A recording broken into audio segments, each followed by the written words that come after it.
Bienvenidos. Gracias por estar acá una vez más, con el corazón dispuesto y los sentidos atentos. Hoy comienza una nueva etapa en este recorrido, porque entramos en el mensaje de las trompetas del Apocalipsis.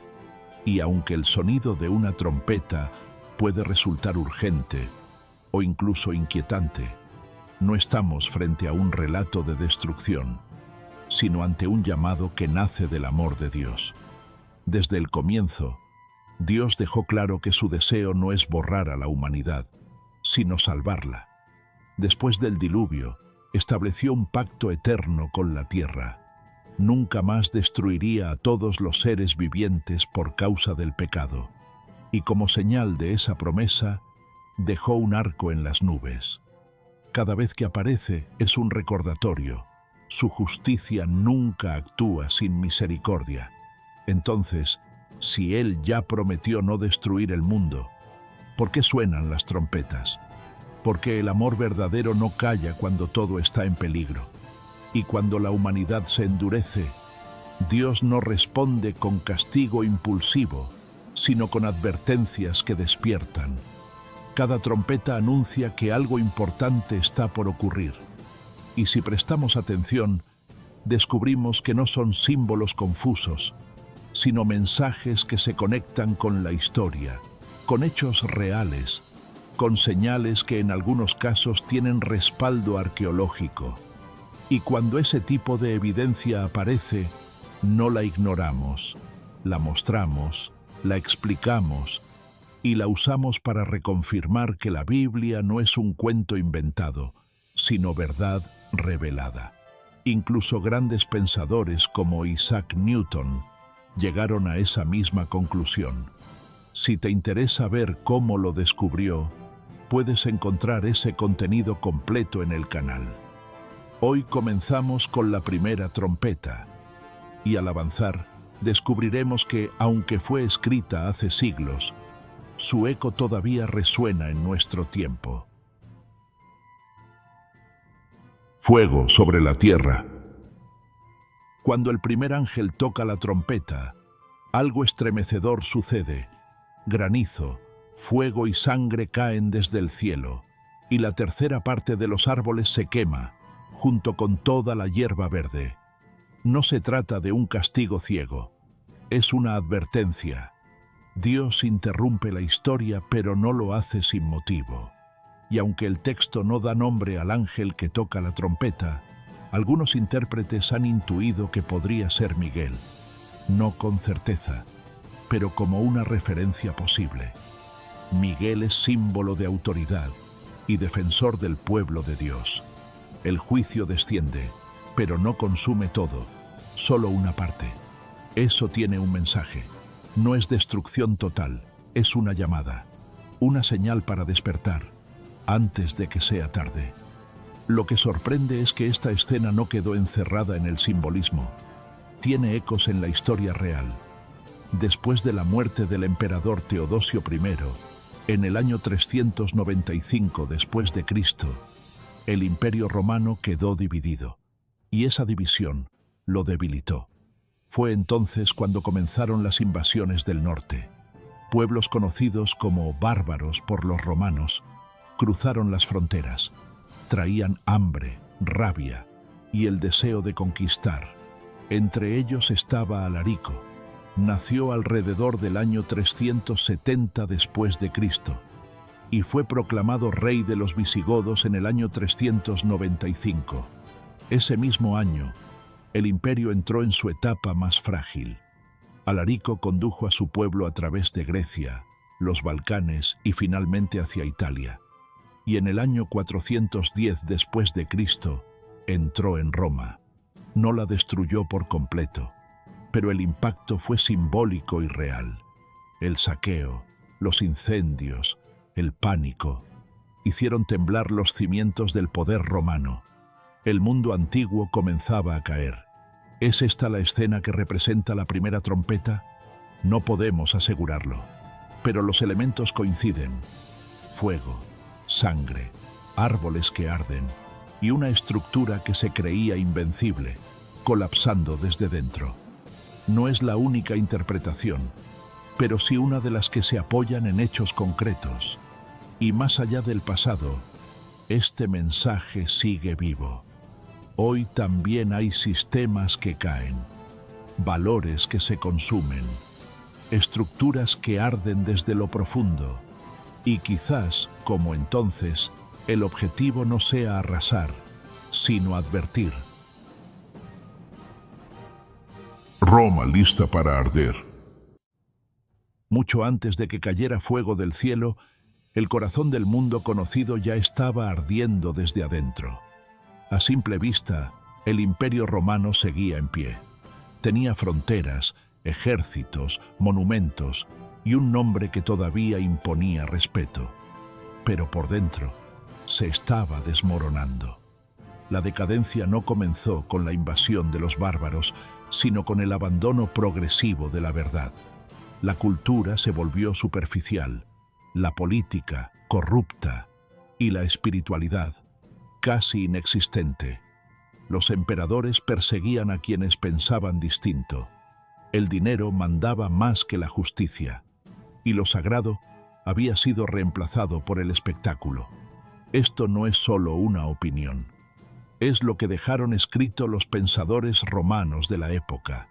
Uno de ellos fue Amiano Marcelino.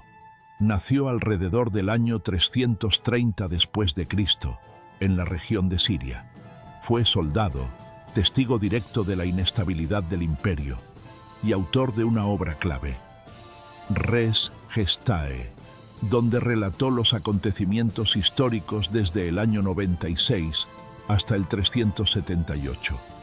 Aunque solo se conservan los últimos libros, su mirada es valiosa porque no era cristiano, y sin embargo, describió con dureza la corrupción de las élites, el caos social y la decadencia moral que ya dominaba Roma. Otro autor que habló de ese mismo deterioro fue Tácito. Ya mencionamos quién fue en el proyecto dedicado a Nerón. Si te interesa, te invito a ver ese contenido. Ambos, desde diferentes épocas, coincidieron en lo esencial. El imperio ya no era lo que parecía, y esto lleva a una pregunta necesaria. ¿Por qué Roma aparece tantas veces en las profecías bíblicas? No es porque Dios favorezca a una cultura sobre otra. Es porque Roma fue la potencia dominante durante siglos, la que gobernó en tiempos de Jesús, la que persiguió a los cristianos y la que más influencia tuvo sobre el mundo conocido. Cuando el profeta Daniel vio a la cuarta bestia, terrible, fuerte y devoradora, estaba viendo una figura que muchos identifican con el Imperio Romano, y en el Apocalipsis, esa misma estructura resurge como símbolo de poder corrupto, ya no solo político, sino también religioso. Roma representa mucho más que una ciudad. Simboliza un sistema que concentra poder, impone dominio y resiste la verdad.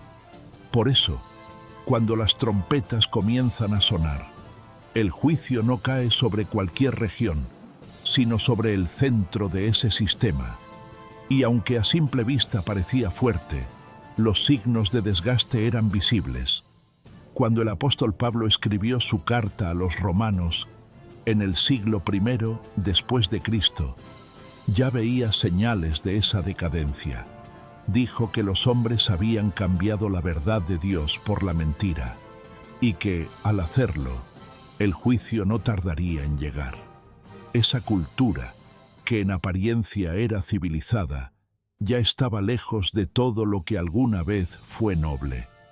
Por eso el fuego de la primera trompeta no cae sobre un pueblo inocente, sino sobre un sistema que había elegido endurecerse.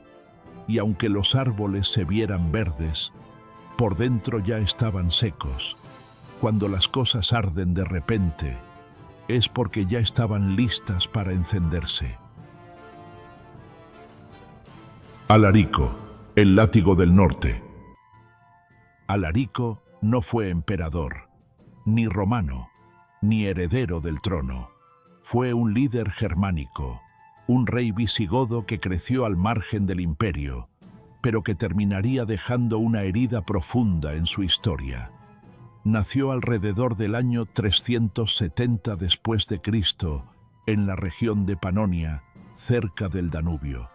Fue entrenado como guerrero desde joven, y aunque su pueblo había sido aliado de Roma, siempre fueron tratados como inferiores.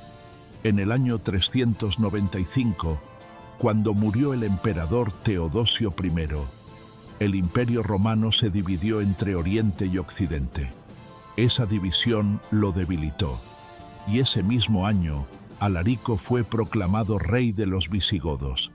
Desde entonces, lideró campañas militares que atravesaron Grecia, los Balcanes y más tarde, el corazón de Italia. No buscaba reinar sobre Roma, pero exigía reconocimiento. Y cuando no lo obtuvo, avanzó. En el año 408, sitió la ciudad, y en el 410 después de Cristo, entró a Roma. La saqueó. No la destruyó por completo, pero el golpe fue simbólicamente devastador. Roma, que durante siglos se había mostrado invencible, fue invadida por un rey extranjero, no por poder militar absoluto, sino porque su decadencia interna la había dejado sin defensa real. Alarico no fundó un nuevo imperio, no tomó el control, pero su nombre quedó marcado como el primer gran sacudón. La trompeta había sonado, el fuego había caído, y aunque no lo supiera, su acción encajaba con el símbolo profético de la primera trompeta. Dios puede usar a quien quiera, incluso a un enemigo, para anunciar que un sistema llegó a su límite. Y ese límite, en Roma, ya se había cruzado. El porqué del juicio. Dios no actúa sin motivo, y mucho menos sin advertencia. La primera trompeta no fue una reacción impulsiva, fue una respuesta anunciada a un sistema que ya había rechazado la verdad durante demasiado tiempo. Entonces, si hablamos de juicio, también tenemos que hablar del comportamiento de Dios, porque el juicio no nace del enojo, nace de la paciencia que fue ignorada una y otra vez. Y acá surge la primera pregunta: ¿fue Roma advertida antes de ese fuego? La respuesta es sí, no una vez, varias veces. Durante siglos el mensaje del Evangelio llegó a los centros del imperio. Los apóstoles predicaron en sus calles. Los cristianos testificaron con su vida. Y muchos fueron asesinados por negarse a negar a Cristo, porque sabían que Él era la verdad. La historia registra las persecuciones, la crueldad y la indiferencia del poder. Roma no solo rechazó el mensaje, lo sofocó, lo criminalizó, lo convirtió en motivo de burla pública. Entonces viene otra pregunta: ¿por qué el juicio comienza con fuego? Porque el fuego no solo destruye, también purifica. Cuando algo está completamente contaminado, el fuego separa lo falso de lo verdadero. En la Biblia, el fuego también representa la presencia de Dios y su justicia. Así como el monte Sinaí humeaba cuando Dios descendió, y así como Elías oró y cayó fuego desde el cielo, la trompeta también trae un fuego con sentido. ¿Por qué afecta a una parte y no a todo? Porque Dios no actúa con furia, actúa con medida. Solo se quema una tercera parte. Es decir, aún hay oportunidad, aún hay espacio para volver. La trompeta no es un castigo total, es una advertencia parcial, antes de algo más definitivo. ¿Qué busca Dios con esta trompeta? Que el mundo despierte, que los sistemas corruptos comprendan que no son eternos, que los corazones que aún escuchan se preparen. Dios no necesita destruir para reinar, pero sí sacude cuando ya nadie quiere oír. ¿Se cumplió esta trompeta? Cuando uno lee que cayó granizo y fuego mezclado con sangre, puede pensar en catástrofes naturales o en castigos futuros, pero las trompetas del Apocalipsis no son castigos vacíos, son símbolos, y cada símbolo apunta a algo real, documentado y con consecuencias claras. En este caso, la escena describe fuego cayendo sobre la tierra, una tercera parte de los árboles quemados y toda la hierba verde consumida. ¿Se cumplió esto literalmente? No, pero el cumplimiento no fue literal. Fue histórico y simbólicamente exacto. La Biblia utiliza imágenes como árboles y hierba para representar a los pueblos. Los árboles altos suelen simbolizar estructuras de poder. La hierba verde representa lo que parece vivo, pero es frágil. Y cuando el juicio cae, no lo hace sobre todo el mundo, sino sobre una parte visible, el sistema romano occidental. Roma fue advertida, y Roma cayó, no de un día para el otro, pero sí de forma clara, visible y profética. El primer golpe, como ya vimos, lo dio Alarico en el año 410 después de Cristo. Saqueó Roma, rompió su imagen de invencibilidad y dejó una marca que ningún historiador pudo borrar. Desde entonces, el imperio comenzó a fragmentarse. Las invasiones se multiplicaron y en el año 476 después de Cristo, apenas 66 años después, el último emperador fue depuesto.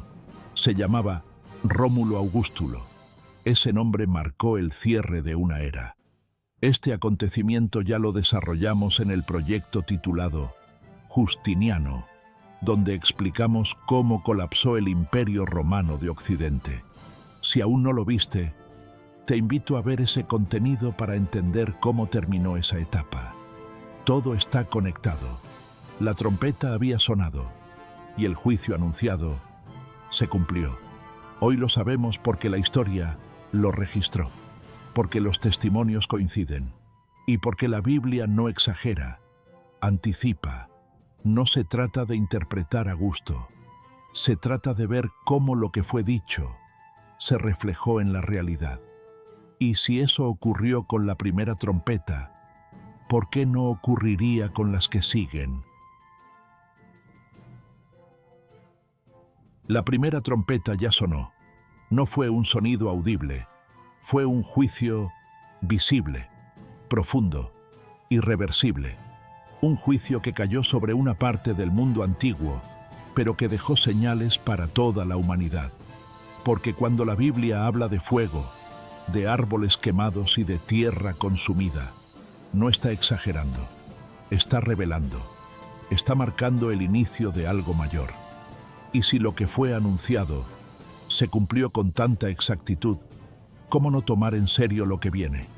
Esto no se trata de religión, ni de opinión. Se trata de historia, de realidad, de verdad. Gracias por acompañarme hasta acá.